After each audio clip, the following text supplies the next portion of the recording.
no nosso evento. A nossa palestra ela é intitulada Estresse Pós-Natal, o que podemos aprender? E a nossa palestrante, Laila Blanc, tá? Eu vou falar um pouquinho sobre Laila. Ela é graduada em Ciências Biológicas pela Universidade Federal de Minas. Ela atualmente faz mestrado no programa de pós-graduação em Fisiologia e Farmacologia.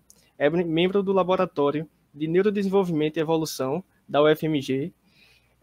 Desenvolve pesquisas na área de desenvolvimento do sistema nervoso, com foco para as consequências do estresse crônico pós-natal na morfofisiologia de microglias. Ela também tem interesse no papel da dopamina durante a formação de circuitos neurais e na diferença comportamental de camundongos, machos e fêmeas. Foi organizadora do primeiro e segundo Congresso da Mulher na Ciência da UFMG e participa da organização de projetos de extensão do Neurotalk e Neurocine, tá? E também na Semana do Cérebro. Laila, seja bem-vinda ao nosso evento, tá? Te passo a palavra. Qualquer coisa, estou aqui à disposição. Tudo bem? Beleza. Vocês conseguem me ouvir, galera? Aqui tá tudo tranquilo. Tá tranquilo? Sim. Então, vou começar agradecendo, né, o convite. Para mim é sempre bom conversar com outras pessoas, principalmente alunos. Eu tenho uma grande honra de estar aqui hoje. É uma pena, né, assim, a distância dos eventos online, eles possibilitaram que a gente se encontre em grandes distâncias, mas eles perderam um pouquinho a interação que a gente tem com o público, né? Então, escrevam aí no chat para mim de qual curso vocês são, se vocês já são formados, para eu ter uma ideia de com quem que eu estou falando. Eu sempre gosto de saber um pouquinho quem é meu público, porque senão às vezes eu vou começando a falar umas coisas que vocês já sabem. Se todo mundo está formado numa área da saúde, metade da minha apresentação vai embora. Então, escrevam aí no chat para eu ter uma noção. Enquanto isso, eu vou compartilhar aqui a tela com vocês. Tá. Não sei se tu consegue ver pela própria página, tem os comentários. Aí tu consegue ver a página do YouTube, tá? Tá. Eu tô vendo aqui. Muita gente da Psico, né? Ficou uma ótima posta. Eu sou bióloga, eu não sei se acho que você chegou a falar, né? Eu sou formada em biologia, mas eu acho que vocês já entenderam, só por estar aqui, o quão diverso é a neurociências, né? Então, a gente não tem uma graduação específica ou um caminho específico que a gente precisa seguir para chegar no estudo das neurociências. Existem vários caminhos possíveis e essa mistura de bases é muito importante para a gente conseguir realmente fazer uma pesquisa de qualidade. Então, já dei uma olhadinha aqui, deixa eu ver. Deixa eu tentar.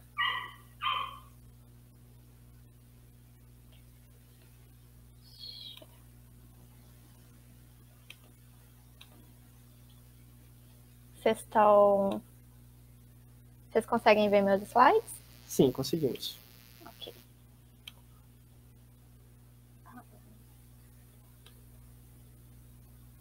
E aí deu, né?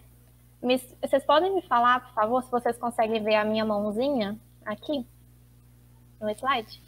Conseguimos sim. Conseguem? Então tá ótimo. Então, gente, hoje eu vou falar um pouquinho para vocês sobre o que a gente faz lá no laboratório. Eu sou mestranda lá no Laboratório de Neurodesenvolvimento e Evolução. E eu vou falar um pouquinho do estresse pós-natal e o que a gente pode aprender com camundongos, né? Modelos animais. Bom, começando do início, o estresse pós-natal, né? O que é isso? É um nome bonito para coisas ruins. Basicamente, o estresse pós-natal pode ser qualquer estresse crônico, forte, traumas ou abandonos que acontecem durante o nosso desenvolvimento, principalmente a nossa infância. Gente, eu vou dar uma pausa aqui, meu cachorro está atrapalhando muito o áudio, eu posso ver se eu consigo fazer alguma coisa. Eu acho que tá tranquilo. Tá tranquilo? Tá tranquilo. Home office tem essas coisas. Mas então, o estresse pós-natal é basicamente adversidades e traumas que acontecem durante a nossa infância. E por que é importante a gente estudar o estresse? principalmente o estresse que acontece na nossa primeira infância, durante o nosso desenvolvimento? Porque os estudos epidemiológicos já mostraram que existe uma grande relação entre crianças que passaram por algum tipo de abuso, abandono, algum trauma na infância e o desenvolvimento de transtornos psiquiátricos. Vários transtornos psiquiátricos diferentes têm essa associação, como a depressão, transtornos de ansiedade, a esquizofrenia, abuso de drogas. Então, essa relação ela é muito íntima, mas a gente não sabe exatamente como ela acontece. Porque, né, quando a gente tem o estresse na infância, isso vai acarretar lá na fase adulta. Exatamente como isso acontece, a gente não sabe ainda. Então, a gente tem várias perguntas que a gente ainda não tem respostas. Então, por que, né, que algumas pessoas desenvolvem transtornos e outras não? Porque não são todas as pessoas que passam por traumas na infância que vão sofrer algum tipo que vão ter uma maior susceptibilidade para transtornos quando adultos. Mas algumas têm. Será que tem algum gene envolvido nisso? Será que o estresse lá no início da infância altera o circuito do cérebro? Será que é só o cérebro, só o sistema nervoso que está envolvido? Ou tem outros circuitos do nosso corpo que respondem ao estresse, que podem estar aí nessa conversa, acarretando essas consequências?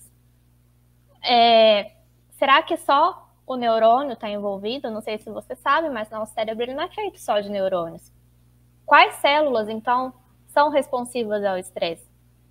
Será que o estresse influencia o desenvolvimento do cérebro em si? Quais neurotransmissores será que estão envolvidos? Será que existe um marcador que a gente possa achar para identificar pessoas que têm susceptibilidade antes delas serem diagnosticadas, antes delas terem realmente os sintomas negativos que todos esses transtornos causam nas pessoas? Essas perguntas ainda não têm respostas, não esperem que eu vá falar todas aqui. Não tem como um grupo de pesquisa responder todas elas, isso é impossível. E é por isso que existem vários grupos de pesquisa trabalhando em cima dessas perguntas.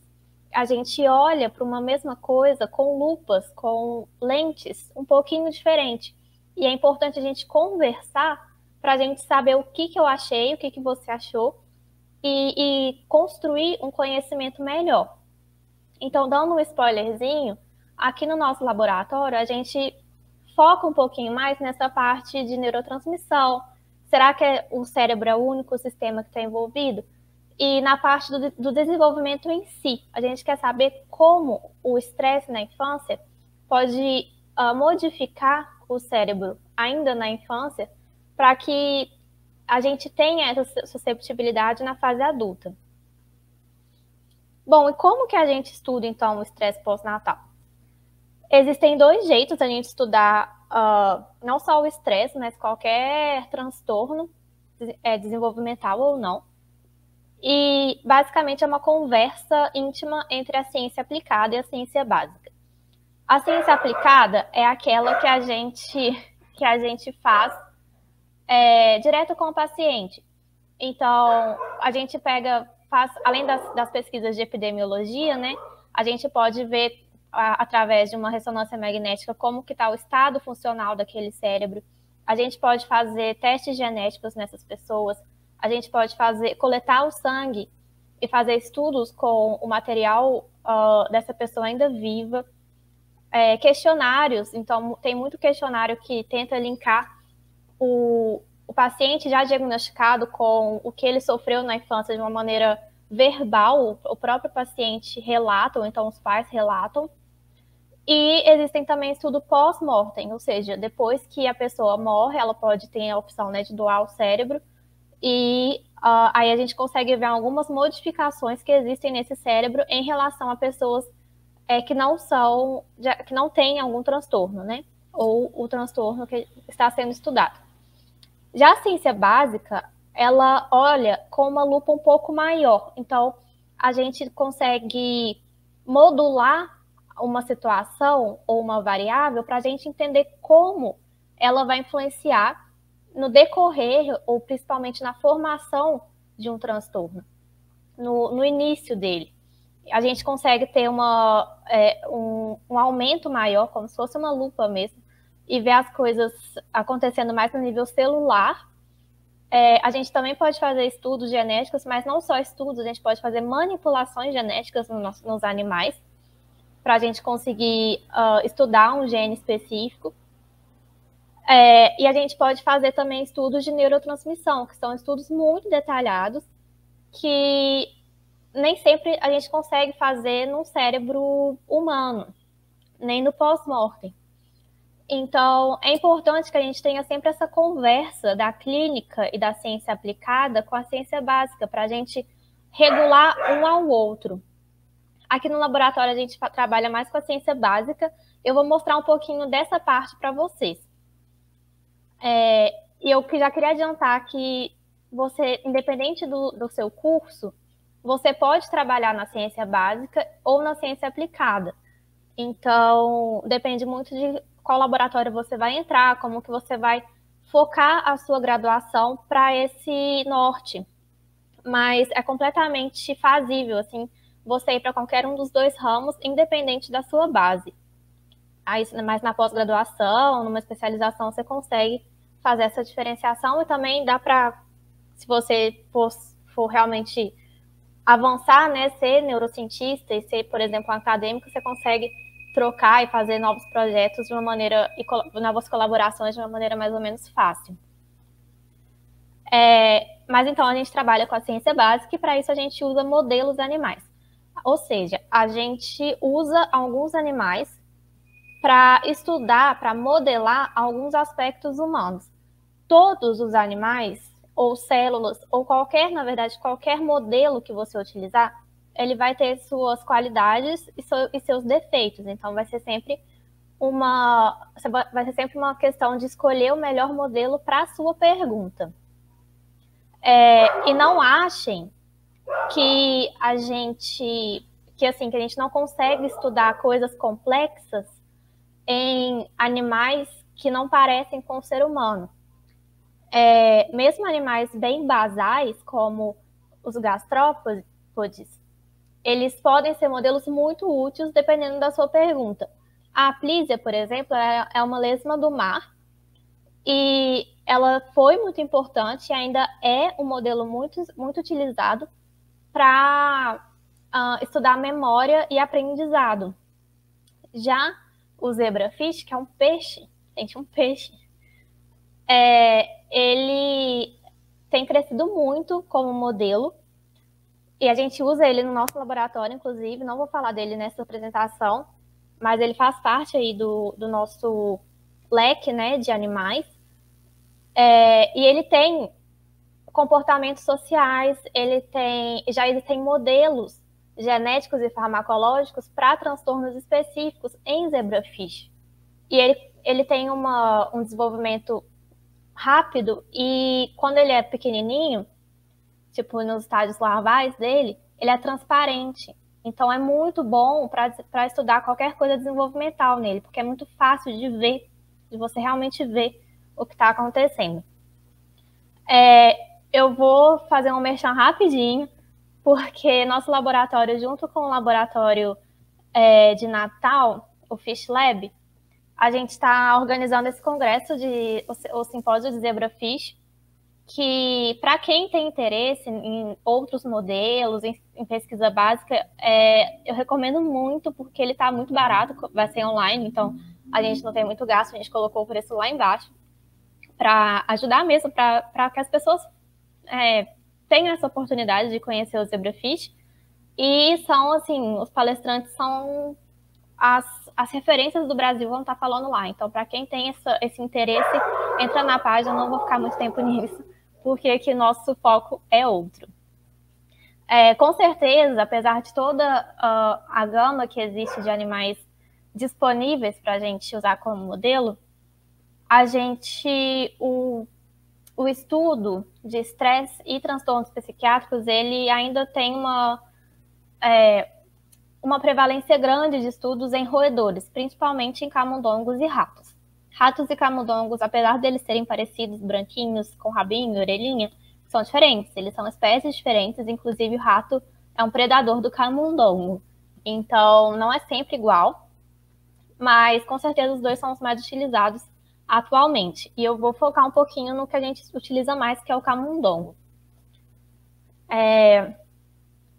Aí, entrando já um pouquinho no que a gente faz aqui no laboratório, como que a gente consegue pesquisar o estresse na infância em camundongos?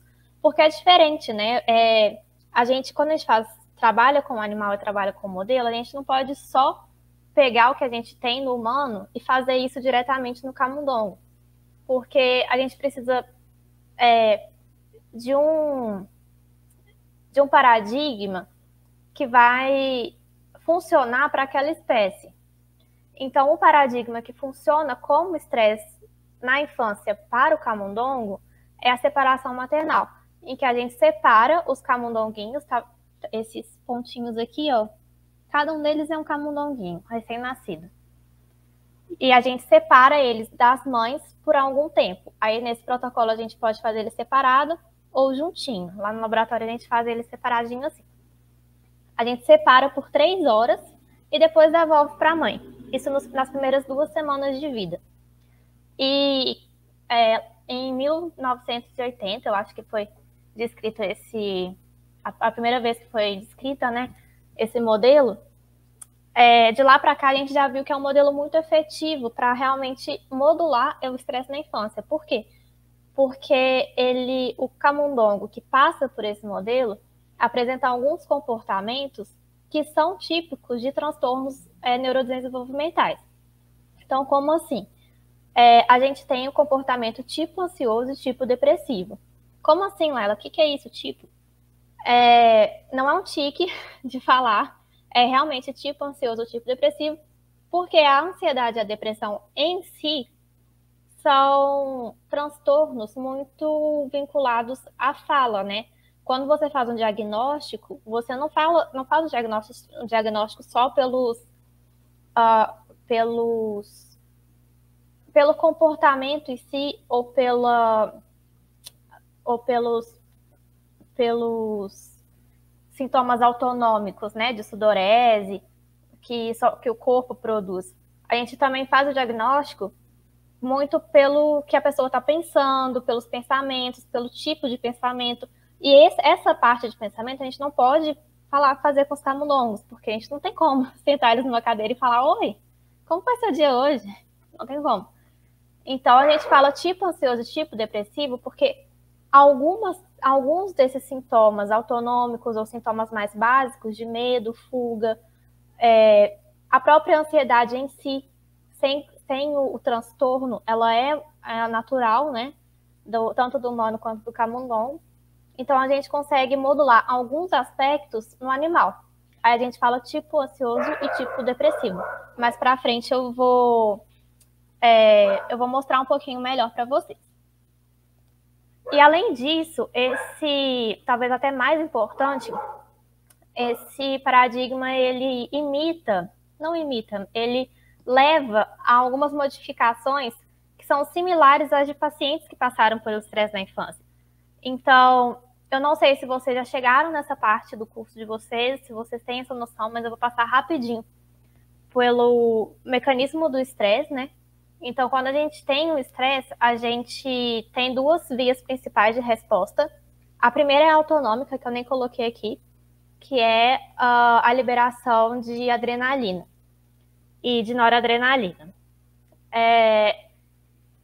E é isso que vai dar, por exemplo, a sudorese, o taquicardia, dor de barriga.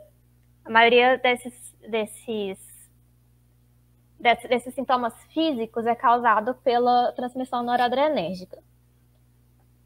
Mas tem outro hormônio também que é muito importante para a resposta ao estresse, que é o cortisol, ou nos animais, rato e camundongo, corticosterona. Que quando você tem o estresse, você tem um núcleo lá no cérebro chamado hipotálamo, que ele é ativado e ele vai secretar o hormônio CRH, que vai cair lá na pituitária anterior ou a hipófise anterior, e vai liberar o ACTH. O ACTH, ele vai chegar lá no córtex adrenal, ele vai cair na corrente sanguínea, chegar lá no córtex, e aí lá no córtex adrenal, e aí lá vão ser liberados os glicocorticoides, que são cortisol ou a corticosterona, dependendo da espécie que a gente está falando. E o próprio cortisol, ou a corticosterona, o próprio glicocorticoide, ele vai fazer um feedback negativo, em que ele vai inibir a liberação dele mesmo. Ou seja, numa situação de estresse agudo, você tem um pico de estresse, um pico de liberação de hormônio, e esse pico vai fazer com que tenha uma diminuição do próprio hormônio para garantir um término daquele estado de estresse, de ativação. O que acontece no estresse crônico é que essa via de feedback negativo fica alterada. Ela não funciona muito bem. Então, essa finalização do estresse acaba ficando comprometida. E isso a gente tem também no animal que passa pela separação maternal. E esse match de desregulação do eixo é importante para a gente ter um modelo eficaz. Além disso, a gente tem modificações estruturais moleculares a longo prazo que a gente também vê em humanos. Por exemplo, o volume do hipocampo, tanto em animais que passaram pela separação maternal, quanto em adolescentes e alguns adultos que passaram por abusos na infância, é menor. E vários estudos com o camundongo já mostraram que essa diminuição pode ser tanto pela perda de células, mas também pela perda de dendritos. Ou seja, o neurônio ele vai fazer conexões a partir dos seus dendritos. E a partir do momento que você perde dendritos, perde conexões, você perde espaço também. O neurônio ocupa menos espaço. Isso vai fazer com que o volume final do seu hipocampo seja menor.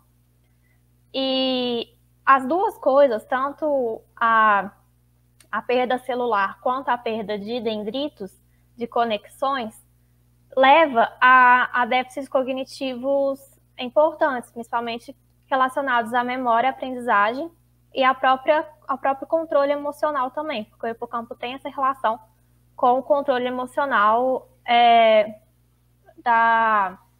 de outras áreas do cérebro, como da amígdala, núcleo accumbens. A gente vai falar um pouquinho mais desse lá para frente.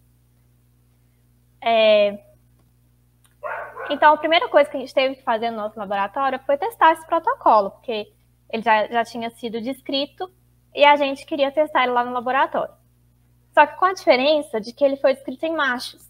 E a grande maioria dos estudos que foram feitos foram em machos. E a gente queria adicionar fêmeas também. Por quê? Porque existe na clínica uma diferença bem explícita de incidência em transtornos psiquiátricos. Então, agora, esquizofrenia, por exemplo, a taxa de incidência no final da vida acaba sendo parecida, mas o pico em que ela ocorre, em que as primeiras incidências ocorrem e o perfil de sintomas é diferente. A depressão, ela aparece mais em mulheres do que em homens. O abuso de drogas, mais em homens do que em mulheres. Então, existe essa diferença na epidemiologia dos transtornos que estão ligados ao neurodesenvolvimento e que estão ligados ao estresse, mas a gente tem uma falta de informação em relação ao que acontece no cérebro de modelos fêmeas. Porque por muito tempo as pessoas falavam que era difícil de estudar, porque a fêmea cicla. Então, do mesmo jeito que a gente menstrua e tem um ciclo menstrual, as fêmeas também têm um ciclo, não é menstrual, é um ciclo menor de reprodução, só que isso leva a variação hormonal muito forte. ao longo do ciclo, né? E aí, por causa disso, por muitos anos, tipo assim, algumas décadas, as fêmeas não foram usadas em pesquisa básica. Mas a pesquisa básica, ela tem essa interação com a clínica. E se a gente está estudando só machos, quer dizer que a gente está fazendo essa interação só com homens. A gente precisa saber também o que acontece na mulher e o que acontece nos modelos fêmeas e como dá para fazer essa associação ou não. E se é um bom modelo ou não. Se os remédios que a gente está testando em animais, porque o primeiro passo da farmacologia para chegar na clínica um remédio novo é o teste em animais. Se a gente só testa em modelos homens, será que o final é diferente? E alguns remédios são sim diferentes. Alguns remédios têm uma taxa melhor para homem do que para mulheres. E isso está sendo muito discutido atualmente na pesquisa básica, de maneira muito forte, porque os machos também têm uma variação hormonal muito grande entre si. Então, e ninguém nunca se preocupou com isso. Então, por que a gente precisa se preocupar tanto com a variação hormonal das fêmeas? E o que as grandes agências, principalmente americanas, estão pedindo agora é que a gente faça a pesquisa com machos e fêmeas, e se a gente vê no nosso que nossa dispersão tem um bolinho aqui que é fêmeas, um bolinho aqui que é machos, aí separa os dois e vê por que eles são diferentes. Se eles não são diferentes, bola para frente, usa os dois como um grupo único e vai dar tudo certo. No nosso laboratório a gente sempre separa, porque a gente quer ver um pouquinho também essa diferença, se existe ou não, e qual seria essa diferença entre os sexos. Aí antes de falar um pouquinho para vocês como a gente vai estudar isso, eu queria deixar um ponto muito claro, porque a partir de agora eu vou começar a falar a diferença de macho e fêmea, só que a gente usa esses extremos de macho e fêmea para facilitar o entendimento que a gente tem sobre a biologia de cada um. Só que o que a gente tem atualmente na literatura de quem trabalha com a sexualização do cérebro, principalmente do cérebro humano, mostra que, na verdade, não existe só o macho e a fêmea, o homem e a mulher. Eu acho que isso é muito importante ressaltar, apesar de eu não estudar isso especificamente, porque os resultados que a gente vê aqui, eles não podem ser usados para falar, olha, então existe um cérebro de homem e um cérebro de mulher e só isso. Não é isso, gente. E também, esses resultados aqui que eu vou falar para vocês, a gente está tentando entender se eles levam a uma maior susceptibilidade ou não em relação ao transtorno psiquiátrico. Ele não fala nada sobre aprendizado, sobre a influência do ambiente na sexualização do cérebro. Isso são outros 500, e a gente pode até conversar um pouquinho disso depois, apesar de não ser minha área. Mas eu acho importante ressaltar, porque a gente não tem muitos estudos, nem clínicos, nem básicos, dessa faixa entre machos e fêmeas, né? Desse espectro. Então, é uma coisa que está também começando a crescer agora, e eu espero que seja um campo que cresça muito ainda, principalmente em humanos. Mas, voltando aqui para o nosso protocolo, né? Para o que a gente está fazendo lá no laboratório, a gente primeiro precisava testar se o protocolo funcionava lá. E aí como que faz, né, essa separação maternal? A gente tira o filhotinho por 3 horas do 2º ao 14º dia. Quando ele fica com 23 anos, jovenzinho, ele fica grandinho já para ficar com a mãe, a gente separa da mãe e separa em macho e fêmea para eles não ficarem juntos, já separa de acordo com o sexo. E lá na pré-adolescência dele, logo antes das fêmeas começarem a ciclar e do macho ter o pico de testosterona, a gente faz alguns testes comportamentais no animal. Por que a gente escolheu essa faixa de idade, né? Essa pré-adolescência? Porque muitos estudos mostram que mesmo antes do aparecimento de sintomas neuropsiquiátricos, já existem modificações que a gente consegue ver no cérebro de pessoas, de pacientes. Então, a gente queria estudar um pouco como que está a situação do cérebro e o comportamento dos animais ainda na pré-adolescência, ainda numa fase anterior ao que seria o início dos sintomas. Para a gente chegar naquela outra pergunta lá em cima, futuramente, se a gente poderia achar algum marcador, entendeu? A gente ainda não está naquela pergunta, mas a fase que a gente escolheu para estudar vai eventualmente chegar lá. E aí a gente fez alguns testes comportamentais para ver a atividade do animal, locomotora e exploratória deles.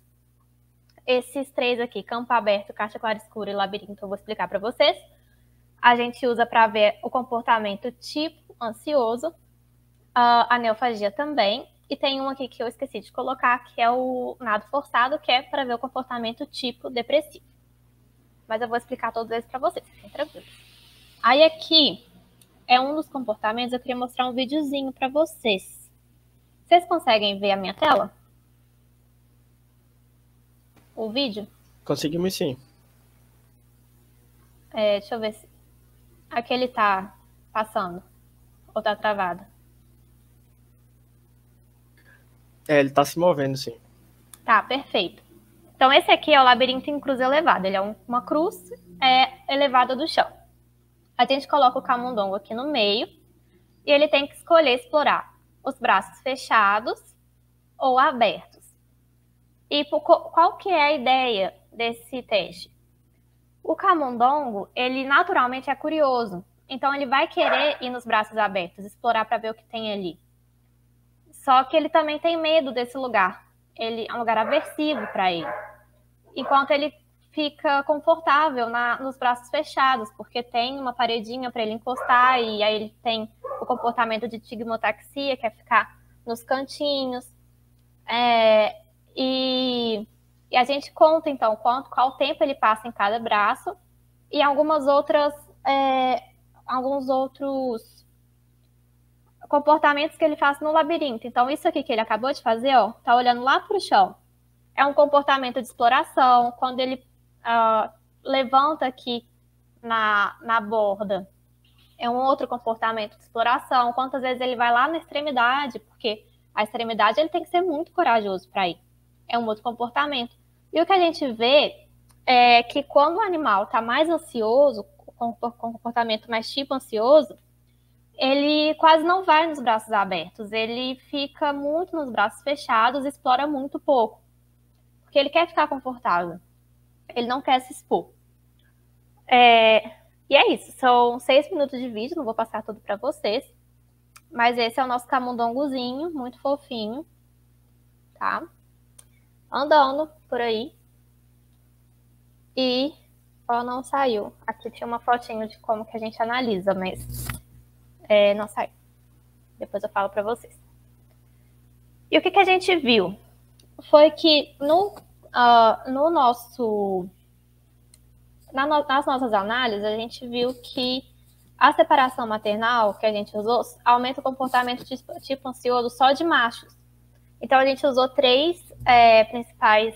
na verdade, foram 4, mas o outro não deu muita diferencial, nem trouxe. Mas foram 3 paradigmas.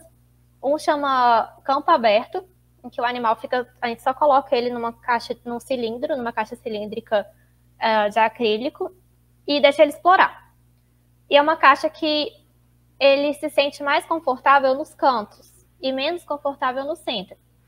Então, o animal que ele está mais ansioso acaba, com mais comportamento mais tipo ansioso, ele acaba passando menos no centro e ficando menos no centro. É uma caixa grandinha, assim, 50 por 50. E a gente viu que na caixa, tanto machos quanto fêmeas exploraram bastante. Esse negócio chamado hearing é justamente o movimento exploratório vertical, que ele levanta nas 2 patinhas e fica só de 2 patinhas tentando ver o que tá em volta. E a gente viu que tanto macho quanto fêmea explora mais, então eles estão explorando. Só que quando a gente coloca eles num ambiente que é mais aversivo, então tanto no labirinto em cruz elevado, quanto nesse outro teste que a gente chama de claro escuro, em que a gente coloca o animal no compartimento claro, mas ele tem a opção de ir para um compartimento escuro aqui, de fugir e ficar quietinho aqui dentro. Então, a gente conta qual tempo que ele vai passar para cá e quantas vezes ele volta a explorar o ambiente claro ou se ele fica o tempo todo aqui dentro. E o que a gente viu é que a separação maternal fez com que os animais machos quase não explorassem essa parte aberta desse aparato do claro escuro. Além disso, eles ficam muito menos tempo nos braços abertos também, aqui. E fazem menos comportamentos exploratórios. Então, esses dois testes juntos, eles indicam que os nossos camundongos machos, né, em média, têm esse comportamento que passaram pelo estresse na infância, pela separação maternal, tem esse comportamento mais tipo ansioso. Só que as fêmeas não, para as fêmeas deu tudo bem, tanto fez, tanto faz ela ter passado pelo estresse lá na infância. Então, esse já é um resultado bem interessante. Deixa eu voltar para... Esse já é um resultado bem interessante, que a gente já viu essa diferença entre os sexos, né? Que talvez o protocolo que a gente sempre usou para machos, talvez ele não seja o ideal para fêmeas. E a gente também fez esse outro teste, que é para ver o comportamento tipo depressivo dos animais, que a gente coloca o animal no cilindro de água e faz ele nadar por 5 minutos. O camundongo não afoga, ele sabe nadar e ele sabe boiar. Só que quanto mais tempo ele fica boiando sem tentar nadar, mais a gente infere que ele está cansado, que ele não quer tentar gastar a energia dele para sair dali. É como se fosse um desamparo aprendido. Então, ele aprende que ele não vai conseguir sair e desiste. E o que aconteceu foi que os animais machos, eles ficaram muito mais tempo imóveis. Então, também indica, mesmo que de maneira fraca, porque foi só em um parâmetro, que os machos têm um comportamento mais tipo depressivo, os machos que passaram pela separação, do que os animais controle, que não passaram. E a fêmea, de novo, tanto fez, tanto faz, não deu nenhuma diferença. Então, aqui a gente já tem esse primeiro fechamento de que talvez esse protocolo que todo mundo usa e que é muito bom, talvez ele não seja tão bom assim para as fêmeas, ou talvez as fêmeas tenham algum tipo de resistência a esse protocolo. Em seguida, a gente tenta responder uma daquelas perguntas de quais neurotransmissores estão envolvidos, principalmente a dopamina. Por quê? Porque a dopamina, a gente pensa dopamina, a gente já pensa no hormônio da felicidade, no hormônio do prazer. Não é bem assim. A dopamina realmente está relacionada com a sensação de prazer e a busca pelo prazer lá no núcleo accumbens, quando o núcleo accumbens é ativado. Mas ela também participa de muitas outras funções do nosso cérebro. Então, o circuito dopaminérgico está relacionado à tomada de decisão e impulsividade lá no córtex pré-frontal, que é uma área que está amadurecendo ainda na adolescência e pré-adolescência. E lá na amígdala, ela participa da valência de emoções. A amígdala, a gente costuma pensar nela como uma região que está ligada à aversividade, ao comportamento aversivo ou de medo. Só que, na verdade, o que a gente tem descoberto é que ela está ligada muito mais à valência de emoções, tanto positivas quanto negativas, e ao condicionamento a essas emoções. E a dopamina também participa disso. Então, é interessante a gente saber se a dopamina está relacionada com a susceptibilidade do estresse da infância, porque a gente sabe também que ela está relacionada com transtornos neuropsiquiátricos, como todos esses que eu venho falando desde o início: depressão, transtorno de ansiedade, esquizofrenia, TDAH, que é um transtorno super do próprio desenvolvimento. Então, a gente quer tentar saber se existe essa relação entre o estresse e a dopamina. E ela também é importante porque a gente já viu esse paper é do Bruno, do professor do laboratório, a gente já viu que lá no início da vida, ainda como embrião, a dopamina é importante para modular outros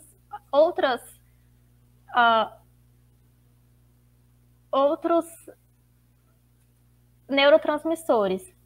Então, ela é importante para modular o sistema num todo. Por exemplo, se você coloca mais dopamina ou menos dopamina no sistema lá no embrião, você tem uma diminuição de neurônios GABAérgicos, que são neurônios inibitórios do cérebro, tanto mais quanto menos. Então, você precisa de uma faixa ideal de dopamina no desenvolvimento para conseguir modular corretamente esses outros neurotransmissores. E eu já falei que a dopamina também está muito presente em transtornos psiquiátricos. Então, a gente se perguntou, né, será que a dopamina está envolvida com a relação do estresse na infância, com a susceptibilidade que o estresse na infância traz, principalmente machos, agora que a gente viu que o nosso protocolo é mais forte em machos. Para isso, a gente injetou dopamina, na verdade, a L-Dopa, que é o precursor da dopamina, durante a separação maternal, para ver se... porque quando a gente tem um estresse crônico, a gente tem uma diminuição de monoaminas no cérebro. Então, dopamina, noradrenalina, serotonina. Então, a gente queria ver se a gente colocasse dopamina durante a separação, se a gente conseguiria reverter os danos ou os comportamentos que a gente viu antes em machos.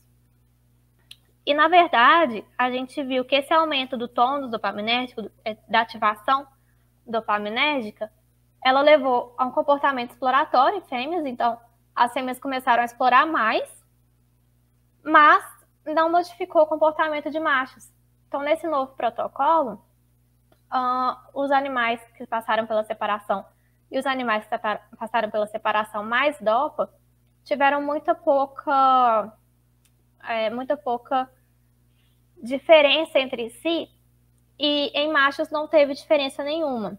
Então, a gente sabe ver uma diferença ou outra na própria L-Dopa, mas a gente não conseguiu, a gente rejeitou a nossa hipótese inicial de que haveria uma proteção da dopamina. Mas a gente ainda não desistiu dessa ideia. A gente, na verdade, está pensando em mais protocolos para fazer, principalmente de moleculares, porque a gente só fez comportamento, aí veio a pandemia, agora a gente está tentando ver se mesmo sem o comportamento altera alguma coisa em nível de neurotransmissor, na neurotransmissão em si. E pode ser que não, gente. Pode ser que às vezes a gente tem algumas ideias que parecem muito boas, mas não tem nada a ver. Então vamos ver até o final desse ano, talvez meio do ano que vem, talvez a gente tenha novos resultados sobre isso. Bom, e por fim, a gente tem essa outra linha de pesquisa, que é a linha que eu trabalho mais, que é em relação à micróglia. Como assim? Vamos começar do início de novo. A gente tem, durante o nosso protocolo, 2 fases que são muito importantes para o cérebro, que são as primeiras semanas pós-natais e as semanas da pré-adolescência e adolescência. Nessas 2 fases, o cérebro está passando por remodelações muito finas do sistema. Então, no início, logo na vida pós-natal, a gente tem um pico de produção de neurônios e depois um pico de morte celular programada, que a gente precisa ter para deixar o cérebro mais limpo. E, além disso, a gente também tem nessas 2 etapas uma atividade que chama poda sináptica, em que a gente tem como se fosse podar uma árvore mesmo, em que os neurônios eles vão perder um pouco das conexões que eles têm para fazer uma limpeza também no cérebro, porque a gente tem uma capacidade limitada, tanto de espaço quanto de processamento. Então, é como se a gente fosse limpar o cache do celular, sabe? Aquela memória RAM, que a gente tem que limpar de vez em quando para ficar mais rápido. Mais ou menos parecido com isso, só que em algumas janelas desenvolvimentais específicas. E a micróglia é uma célula da glia que está envolvida nessas duas situações que são muito importantes para o neurodesenvolvimento. E a micróglia, o que ela é? A micróglia é uma célula do sistema imune que é residente no cérebro. Então, ela não é uma célula neural, ela é uma célula do sistema imune. E ela que responde a patógenos, e ela tem essa função fisiológica no cérebro. Mesmo não respondendo a nenhum patógeno, ela está ali para, durante o desenvolvimento, ajudando os neurônios a se conectar. E, além disso, elas também são capazes de promover a formação de novas sinapses. Então, elas são como se fossem grandes ajudantes do cérebro, principalmente no desenvolvimento. Depois do adulto, ela é muito importante para a manutenção do estado do microambiente do cérebro, mas durante o desenvolvimento ela é importante para auxiliar esses acontecimentos que são importantes para a gente ter redes neurais saudáveis. Só que a micróglia, assim como outras células do sistema imune, responde ao estresse e à liberação tanto de noradrenalina quanto de cortisol.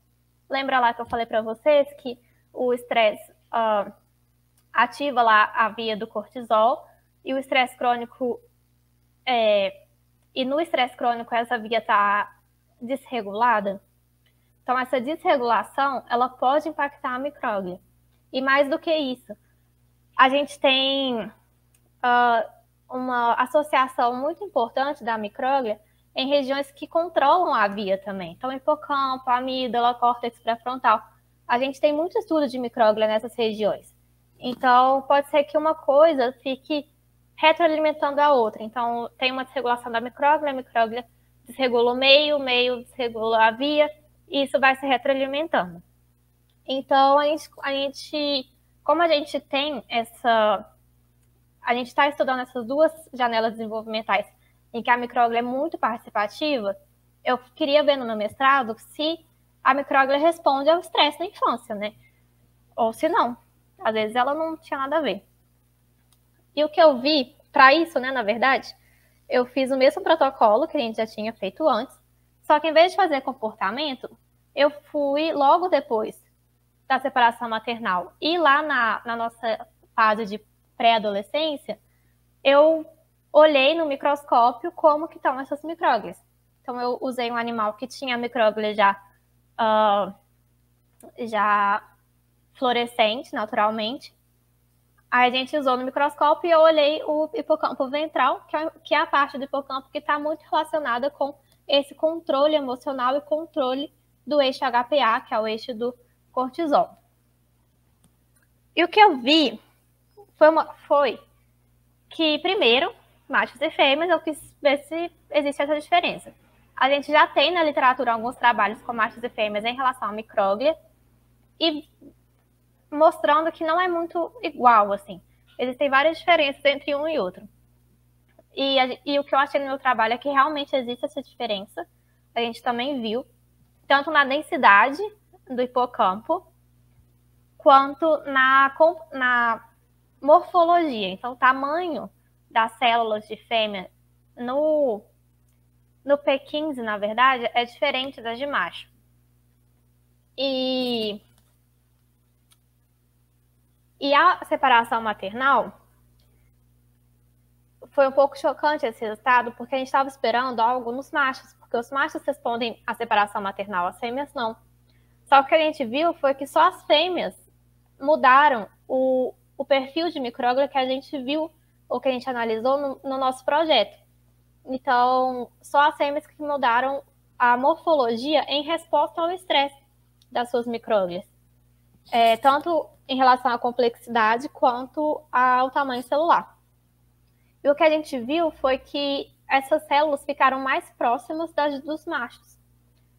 E então a gente está agora tentando ver, será que como que está o perfil imune do cérebro? Porque aqui eu vi o perfil da morfologia. Essa morfologia ela pode representar um perfil mais pró-inflamatório, que é mais danoso para o desenvolvimento, ou ela pode apresentar um perfil mais anti-inflamatório, que seria um pouco mais protetivo. Então, a gente próximos passos vai ser de fazer esse perfil inflamatório para ver se existe diferença. E a gente vai começar a procurar um pouco se existe uma relação entre o fato da gente ter visto essas mudanças morfológicas só na fêmea e da possível resiliência que elas têm ao nosso protocolo. Às vezes não tem nada a ver uma coisa com a outra, mas considerando que a variável foi a mesma, a variável do protocolo foi a mesma, alguma coisa deve ter. E a gente também quer ver se existe uma relação da micróglia com o sistema dopaminérgico, porque a gente sabe que a micróglia ela tem receptores para neurotransmissores e para hormônios também. Então, por exemplo, o cortisol ou a corticosterona liga diretamente na micróglia, ela tem receptor para esses hormônios. E ela também tem receptor de dopamina e de noradrenalina. Então, a gente quer saber se existe essa relação. Mas a gente ainda não tem algumas respostas.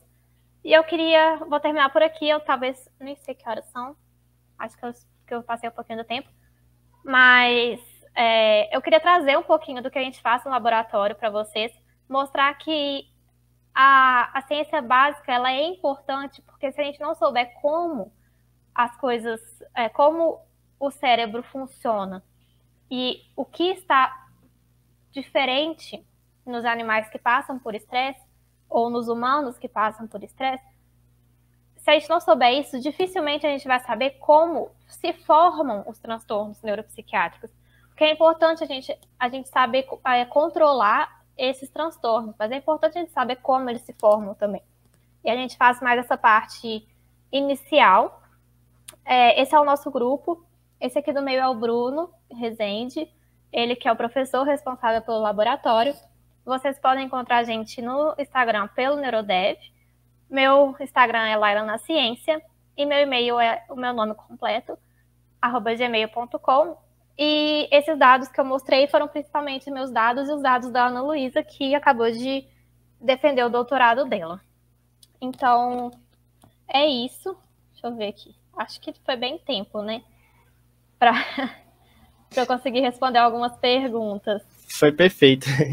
Tá, a gente selecionou algumas perguntas, tiveram várias, tá? Deixa eu tentar colocar até na tela, fica melhor para a gente identificar, tá? Só um minuto.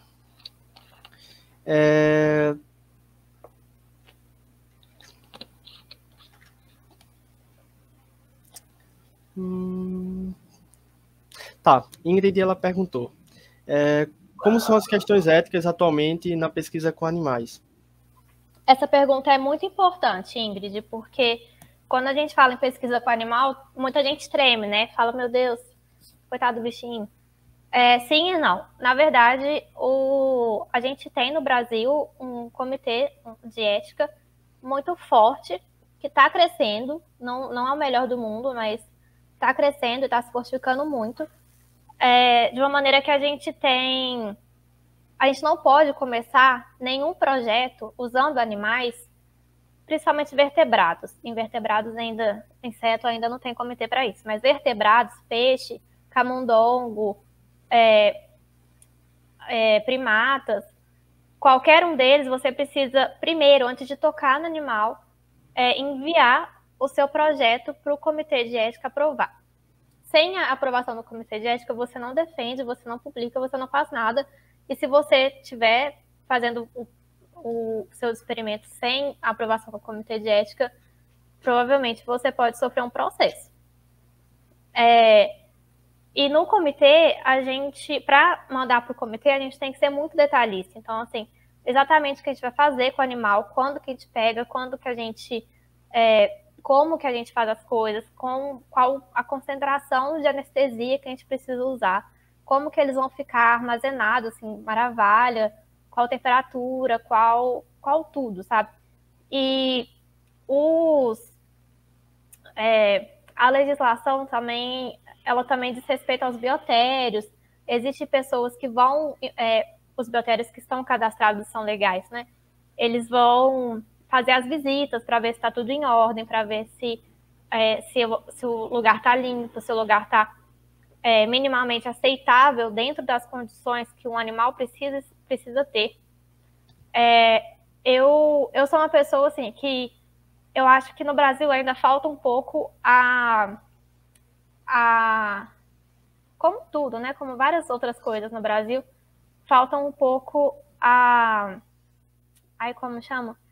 A verificação de se está sendo correto ou não.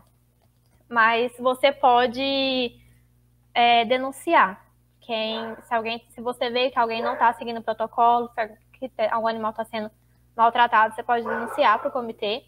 E aí, normalmente, o professor que responde, porque o comitê o projeto, né, está sempre ligado ao professor.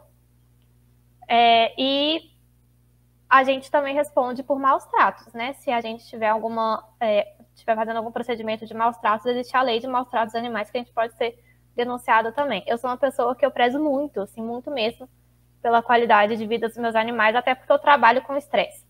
Então, se o meu animal, quando ele está lá na caixinha dele, lá no biotério, se ele é estressado lá, meus resultados ficam comprometidos. Então, eu sou uma pessoa muito chata, assim. Tipo, tem gente fazendo barulho no biotério, eu falo, peço silêncio. Tem gente, tipo, o ar-condicionado parou, eu corro nos bioteristas, falo, gente, o ar, meus animais. Então, é isso, assim,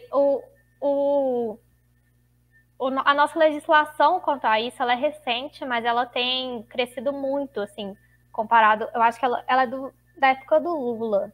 Eu não sei agora se tem 10 anos ou 15 anos. Então, ela é bem recente para ética em pesquisa, mas ela está crescendo e ela está crescendo de uma maneira muito boa, tipo, que eu vejo com muitos bons olhos. E não, assim, fiquem tranquilos que não é só pegar e fazer qualquer coisa que você quer com o animal, porque é muito mais burocrático que isso. E a maioria dos pesquisadores que eu conheço tem a intenção também, sabe? Tipo, a noção de que está trabalhando com uma vida ali. E não é uma coisa, tipo, a gente não é pessoas sádicas e que querem maltratar os animais, nada.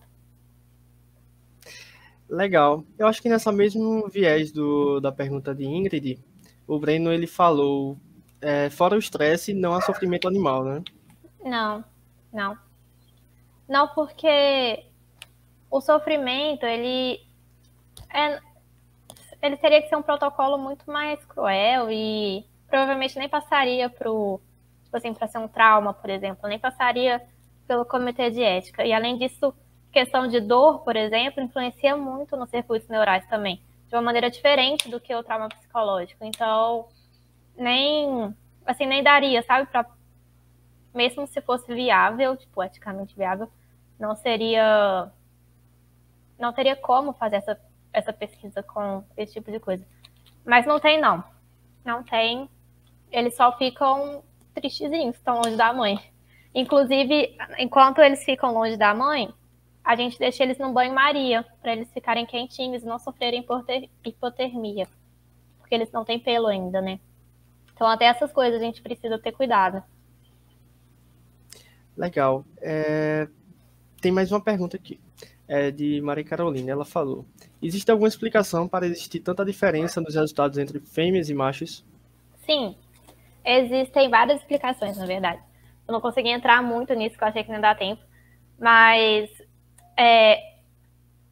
existem 3 explicações principais, assim.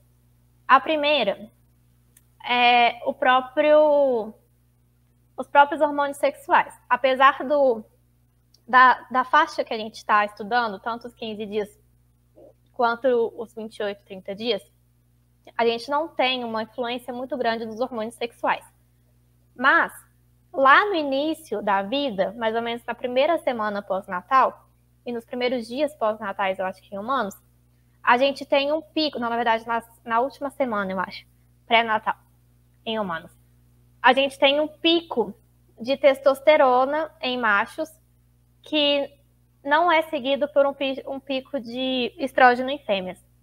E às vezes em algumas situações, por exemplo, no sistema dopaminérgico em si, que a gente também estuda bastante no laboratório, já tem trabalhos mostrando que esse aumento de testosterona faz o amadurecimento dos neurônios dopaminérgicos atrasarem um pouco de fase em relação às fêmeas. E aí talvez a gente esteja vendo não resultados diferentes, mas a gente esteja aplicando o estresse em janelas diferentes, mesmo que seja na mesma idade, entende? Talvez o desenvolvimento do macho seja um pouco mais atrasado em relação ao das fêmeas em outros sistemas também, o que a gente não sabe. Então talvez a micróglia também sofra não, né? Também seja impactada por esse pico nos primeiros dias. A gente não sabe direito, mas é uma possibilidade. A segunda é a possibilidade de hormônios, essa é mais em relação à micróglia em si, em relação aos hormônios sexuais mesmo, X e Y, porque existem genes nessas partes sexualmente dependentes do hormônio sexual que estão ligadas à produção de citocinas, ou seja, a produção de moléculas e proteínas inflamatórias. E aí, como a gente está falando de uma célula que é do sistema imune e que está muito ligada à inflamação, ter algumas moléculas que são expressas, alguns genes, né, que são expressos em um sexo e no outro não, pode gerar alguma resposta diferente. E terceiro, pode ser a própria epigenética, né? O que é epigenética? É como um gene vai ser expresso. Então, você tem o gene nos dois animais, mas às vezes por causa de uma interferência ambiental ou interferência dos hormônios sexuais no início da vida, você vai ter você vai ter o gene mais expresso e no outro você vai ter um gene mais reprimido. E isso pode acontecer com vários genes, não só relacionados à inflamação ou ao estresse em si.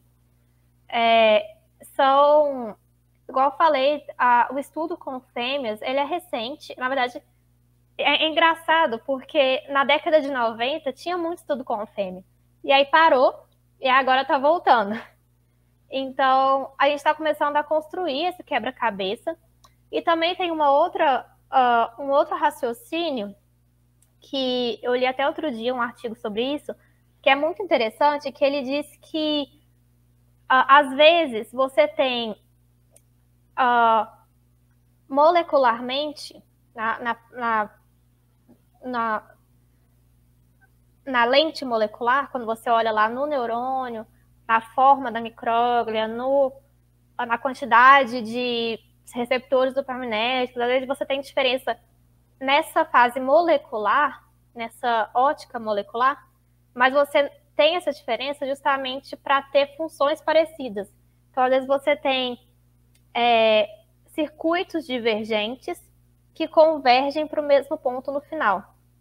E isso é possível também. E mesmo, eu acho que essa situação ela é muito interessante porque a gente realmente vê em pessoas saudáveis pouquíssima diferença, sabe? Entre homens e mulheres, entre aprendizado, entre reações emocionais. A gente é tudo muito contexto dependente. É muito mais contexto dependente do que biologicamente dependente da biologia em si. Só que a gente tem essa susceptibilidade maior ou menor para que às vezes vai para um lado, às vezes vai para o outro. Então, uma coisa que eu acredito muito, lendo a partir do que eu li, é justamente que por algumas... a gente tem alguns circuitos divergentes que convergem. Nessa divergência, a gente pode ter susceptibilidades diferentes. Que aí você muda aqui deixa de convergir, entendeu?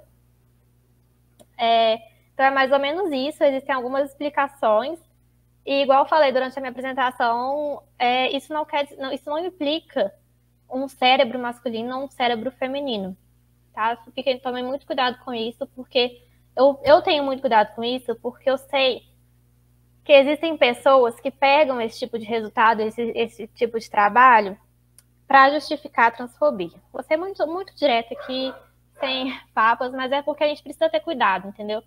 São coisas diferentes, são níveis de detalhes diferentes, e esses resultados eles não podem de jeito nenhum serem pegos e tirados de contexto dessa maneira.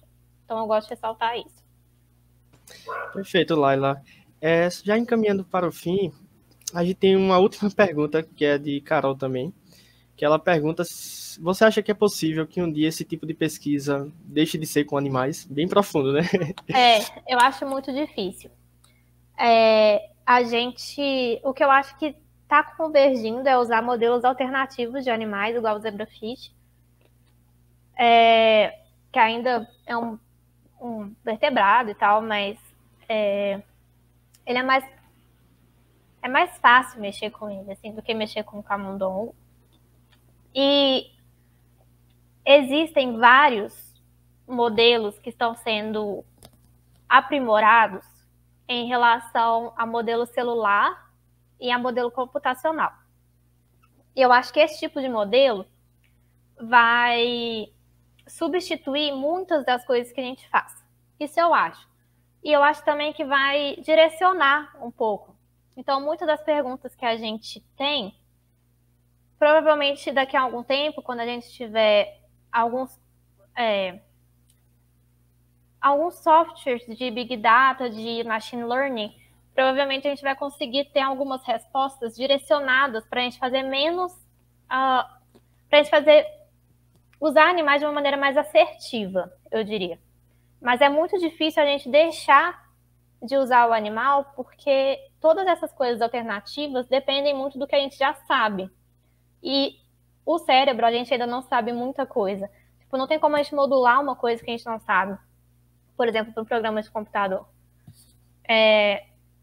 Então, eu acho que deixar de fazer, eu acho muito difícil. Mas, igual eu falei, eu acho que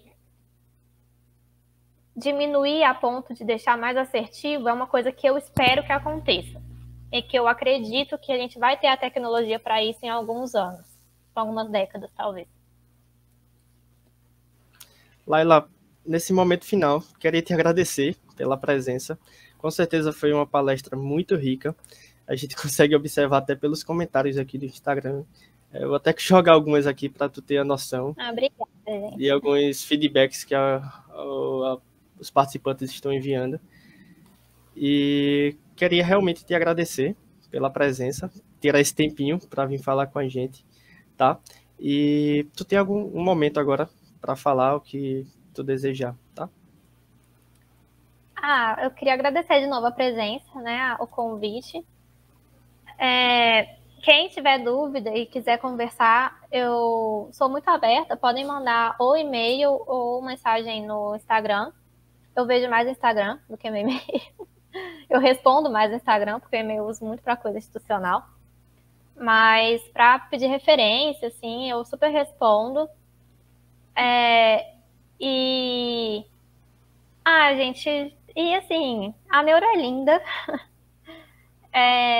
Eu sei uma coisa que eu vou entrar aqui, mas tipo, eu sei que no momento que a gente está, fazer pesquisa parece difícil, parece uma coisa talvez até impossível, mas vocês que estão começando, né, entrando em iniciação científica, procurando o que te agrada mais, não desistam, sabe? Porque é muito recompensador e o conhecimento ele sempre agrega, sabe?